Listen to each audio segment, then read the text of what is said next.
Squaw! Greetings, Hellions. I'm Tom. I'm Galen. And welcome to 15 minutes of FUME. I just try to sound excited so that people will know that we're excited. We're very excited. Happy to see you. You made it this far. We were going to review beard oils today. I was really excited to review some B-Pal beard oils because we've had a huge stash of all the bottles for forever. And you know what I found out is that they're all full of water. They're dummy bottles, I guess, that we were given to shoot promos with, and I never checked. And I've been saving them to review. But actually, like 2 of them had oil in them? 2 of them have oil, but we can't review 2 beard oils. So instead, we decided to return to that film that we haven't finished, Hellboy 2019. Perfect reaction. We reviewed a bunch of the perfume blends last week, 2 weeks ago, in another lifetime, and what we have left here in the house to review are 2 of the linen and atmosphere sprays and 2 of the hair gloss blends. Can you dig it? Can you? That's what we have. Because that's what we have. That's what we're doing. Yeah. If you're just tuning in, you might want to check out our previous video in which we reviewed all of those scents and talked a little bit about our impressions of trying to watch the movie. We had not managed, we got all the way through creating these perfumes and putting everything out. I never got around to seeing it. When you're creating licensed movie products, often by the time the thing comes out, it's just on to the next thing. So we didn't get to watch it ahead of the movie release at all. Yeah. And now we have seen 25 minutes of it. Yeah. And I guess I need to press onward because there's a Baba Yaga scene. I would like to see that. As for the rest, I think I would recommend it to children who love really violent. Graphic violence. Oh, okay. Anyway, let's start with the You digress. the hair glosses before we use up too many of our minutes of fume.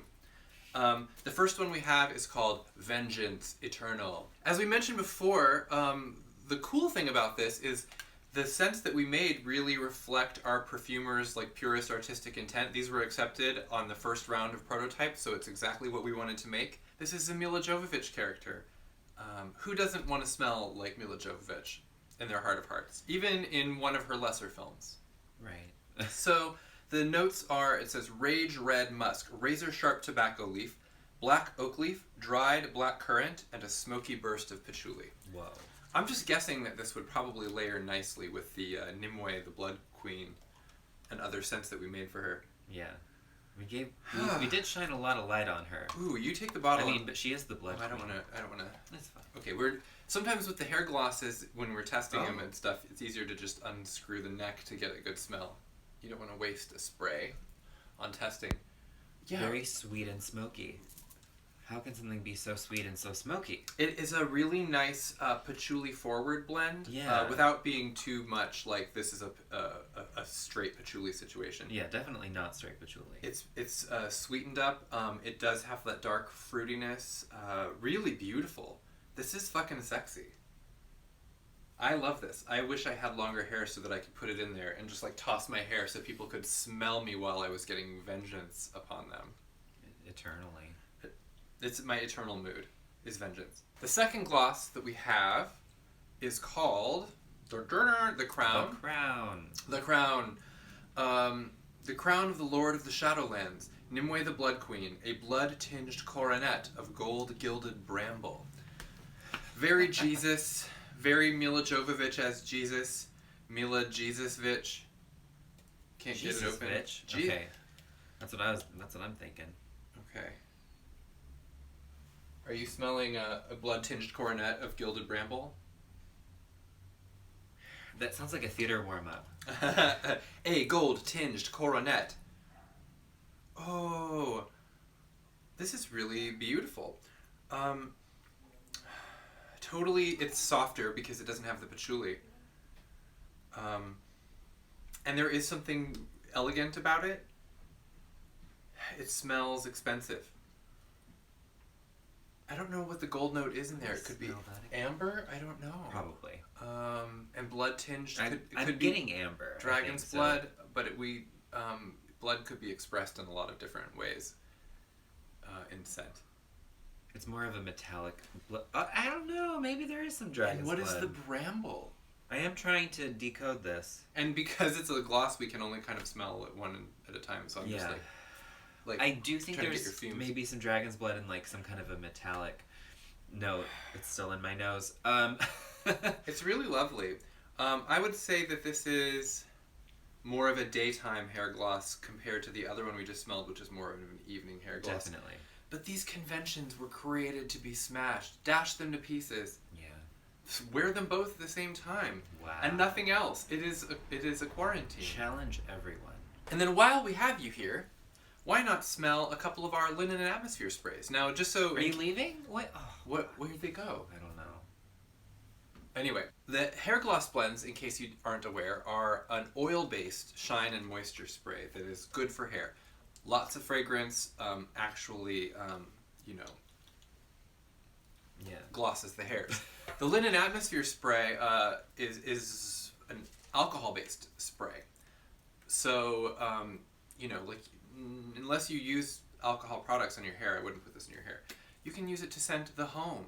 You can use it to scent your linens. You can spray it lightly around your body in like non-sensitive areas. Please don't be stupid. We make a lot of different ones of these. They're very cool. And the Osiris Club is, you want to take that? Ancient tomes and disturbing artifacts clutter the shelves of a posh club where eons of incense smoke have seeped into suede and leather seats, a whiff of pipe tobacco and cologne, bourbon and gunpowder. Yeah, dude, I mean, I've sprayed this one a lot around the house, but smelling it in the bottle, I actually can pick up more of the notes. Mm-hmm. Whereas, I mean, an atmosphere spray, it just kind of adds atmosphere. And you're not really sure specifically what you're smelling when you kind of spray it around like that. When you spray something in the air, you don't get to live with it the way you do on the body, so that you can sit and revisit it as it changes in the dry down. And then bottle, it's like direct hit. But I brought this one home. It does smell dustier and like leathery. Dustier and leathery. Dusty, woodsy, leathery. I brought this one home from a convention because I was spraying it around the booth because it was just a great moody, dark statement I thought that would invite people in and give them an idea of what the BPEL booth ought to be. It definitely has like a very elegant, dark, underlit. This is where you go to take someone for a very fancy cocktail. Yeah. Like, don't waste it on a work meeting. This is definitely for pleasure. It's funny because what it really reminds me of is a really fancy hotel lobby, and I don't mean that in any disparaging way. Sometimes I'll go sit and work in a really fancy hotel lobby just to get to have that experience. But it is very dusty. I love that situation, like with a club or a bar where it has such a distinctive aura, and it's probably not very clean, but if they really cleaned it, something vital would be lost. Yeah. Do you want me to spray it? Shall we Yeah, just not in my face. Or near an open flame. Towards the camera, towards the camera. Towards the camera. Can you smell it? Ah. No? Well, we can. Yeah.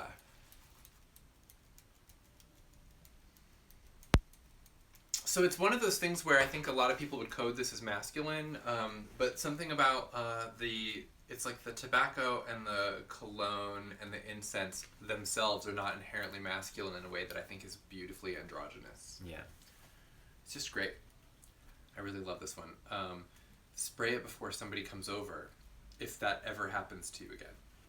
The other one we have is the Standing Stone at Pendle Hill. Inspired by a movie plot point, which I don't recall. A sorrowful moon casts shadows through the boughs of an ancient oak. Drama. Wow. Yeah. Scattered fir needles sinking into pools of blood, human and inhuman. Boot-crushed grass, salt air tinged with incense, and fire-ravaged cedar wood. I mean, you just want to buy it from the description, right? If it smells like even half of that, you're just like, okay, bring it on. Huh. And again, something I have sprayed a lot, and yet... Do you smell the inhuman blood or more of the human blood? I'm smelling more of the inhuman blood. I don't know, maybe both. It is way more bloodier in the bottle than when like spraying it. Incredible, like blackest midnight pine forest scent with a stone mineral element for sure, and a lot of blood, and very bloody. Incense. Is there I'm not incense getting in that one? There is, but I'm not getting it so much in the bottle or the cedar. I can't pick it out just because it's so intense in the blood. In the blood, so much blood. So intense in the blood. Okay, there's almost like a. Oh, it's got to be the pine because I was gonna say there's almost like a licoricey kind of thing in it, like a mentholated quality to it. But it could just be all of the blood. The pine sinking into the blood. All that blood. Shall we do it? You want to go for it? Do you want to do it? Okay. I'll give you control over the bottle this time. Ugh, not in my eyes. All that blood. You can't really smell it, can you? I mean, it's incredibly lovely because it has some like outdoorsy components without being like a, like great outdoor scent. It really reminds me of like an altar space. You know what I mean? Mm-hmm. Lots of human and inhuman blood. A lot. A lot. And we're back, and we have hair gloss smeared on ourselves. Not on our hair. It's a product for the hair, and I use it in my short hair. But it also, since I don't have long hair, when I use it, I tend to, spray it on my palm and just like kind of all over my hands and give them a nice little oil bath. People use it on their skin. I'm just saying. I have done this. I know people do it. Okay. Oh, is it hot in here? Kind of. Anyway, we sprayed a little bit of these hair glosses on our skin, which is a totally normal thing that people can do with a hair gloss. The first one is the Vengeance Eternal, which was the tobacco, red musk, black oak leaf, black currant, and patchouli. Which, it's just a really nice patchouli. It is. It is. Like, if you can take a patchouli and mix it with something a bit fruity and something a bit woody, then you've probably got the best fragrance ever. The best fragrance ever. And I'm sure the musk is a big part of this, but I'm not picking it out on the skin, are you? I mean, not necessarily. It's great. It's there just is a smoothly blended. muskiness. Yeah. It definitely, you get the idea of this person with like thorn snags in their cloak, just like wandering around at night, causing mischief in the darkness. That's my impression. Oh. It's my scentscape. Do you get a fantasy from it? Well, now you told me yours, so now I'm just imagining something similar. Is it Mila Jovovich? Is she It here? is, because she's here. She's out there and she's up to no good, and she must be her stopped. Thorn dragged coat, would you Yes. call it? Are we losing it? What day is it? And then the other one. The other one was that Oh, wow. blood-tinged coronet of gold-gilded bramble. Blood-tinged coronet of gold-gilded bramble. Well, Blood. that's sweetened right up, didn't it? But bloody. Not as bloody as that atmosphere spray, though. It's more uplifting, weirdly, than the other one, for sure. Yeah, I think the amber. Yeah. An inspiring note, that amber. I don't know if it has amber. Do you think it does? I think it does. Don't quote me on It it. has like an element of danger to it, I will say that. I'm just saying you don't wear a blood-tinged coronet unless Of you're gold-gilded bramble. expecting something to happen. Right. Like you're causing it. You're doing this on purpose. You might be part of the problem. So there's definitely some mischief to it for sure, but it's, I don't know, kind of a bit more playful. Mm-hmm. The other one is more like dead serious. Hey. This one is kind of just like bright and shiny and sweeter. And they'll figure out later what a mistake it was to let you in to their lives. Yeah. Whereas the first gal is not getting in the first place. No. They just talk about her from the other lunch table at the cafeteria. They're like, ew. Yeah. But they're jealous of her secretly. I guess that's a lot of information to take in about just a handful of products inspired by a movie which you might really like. But we only saw 25 minutes. Or you might have no interest in it whatsoever, which is fine. Just know that we made licensed products. And they smell fucking awesome. good.